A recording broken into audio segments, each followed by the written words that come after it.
code Share My Mind and you don't die. This is the season 3, the episode 437 in the series How to Manifest Immortality. And the name of today's teaching is Atonement without Sacrifice. A further point must be perfectly clear before any residual fear still associated with miracles can disappear. The crucifixion did not establish the atonement, the resurrection did. Many sincere Christians have misunderstood this. No one who is free of the belief in scarcity could possibly make this mistake. If the crucifixion is seen from an upside-down point of view, it does appear as if God permitted and even encouraged one of his sons to suffer because he was good. This particularly unfortunate interpretation, which arose out of projection, has led many people to be bitterly afraid of God. Such anti-religious concepts enter into many religions, yet the real Christian should pause and ask, how could this be? Is it likely that God himself would be capable of the kind of thinking which his own words have clearly stated is unworthy of his son? The best defense, as always, is not to attack another's position, but rather to protect the truth. It is unwise to accept any concept if you have to invert a whole frame of reference in order to justify it. This procedure is painful in its minor applications and genuinely tragic on a wider scale.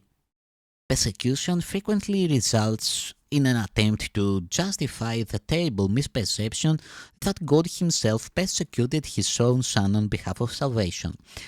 The very words are meaningless.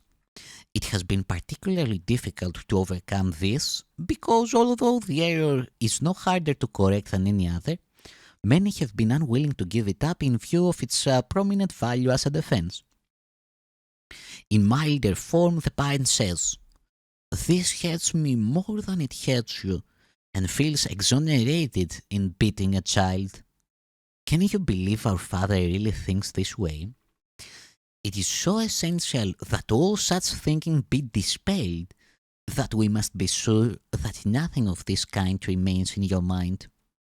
I was not punished because you were bad. The wholly benign lesson the Atonement teaches is lost if it is tainted with this kind of distortion in any form. The statement, "Vengeance is mine, saith the Lord," is a misperception by which one assigns his own evil past to God. The evil past has nothing to do with God. He did not create it, and he does not maintain it. God does not believe in retribution. His mind does not create that way. He does not hold your evil deeds against you. Is it likely that he would hold them against me? Be very sure that you recognize how utterly impossible this assumption is and how entirely it arises from projection. This kind of error is responsible for a host of related errors, including the belief that God rejected Adam and forced him out of the Garden of Eden. It is also why you may believe from time to time that I'm misdirecting you. I have made every effort to use words that are almost impossible to distort, but it is always possible to twist symbols around if you wish. Sacrifice is a notion totally unknown to God. It arises solely from fear, and frightened people can be vicious. Sacrificing in any way is a violation of my injunction that you should be merciful even as your Father in heaven is merciful. It has been hard for many Christians to realize that this applies to themselves. Good teachers never terrorize their students. To terrorize is to attack, and this results in rejection of what the teacher offers. The result is learning failure. I have been correctly referred to as the Lamb of God who taketh away the sins of the world. But those who represent the Lamb as blood-stained do not understand the meaning of the symbol. Correctly understood, it is a very simple symbol that speaks of my innocence. The lion and the lamb lying down together symbolize that strength and innocence are not in conflict but naturally live in peace. Blessed are the pure in heart, for they shall see God is another way of saying the same thing. A pure mind knows the truth, and this is its strength. It does not confuse distraction with innocence because it associates innocence with strength, not with weakness. Innocence is incapable of sacrificing anything because the innocent mind has everything and strives only to protect its wholeness. It cannot project.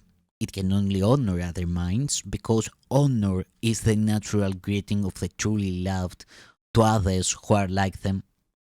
The lamp taketh away the sins of the world, in the sense that the state of innocence or grace is one in which the meaning of the atonement is perfectly apparent.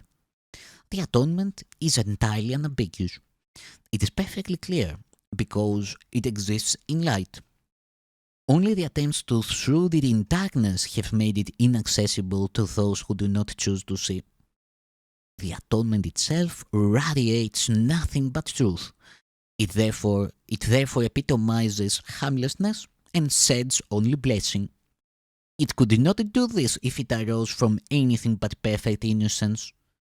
Innocence is wisdom because it is unaware of evil, and evil does not exist. It is, however, perfectly aware of everything that is true. The resurrection demonstrated that nothing can destroy truth. God can withstand any form of evil. God can withstand any form of evil, as light abolishes forms of darkness. The atonement is therefore the perfect lesson. It is the final demonstration that all the other lessons I taught are true.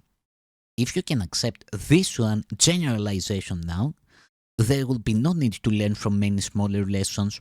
You are released from all errors if you believe this. You are released from all errors if you believe this. The innocence of God is the true state of the mind of His Son.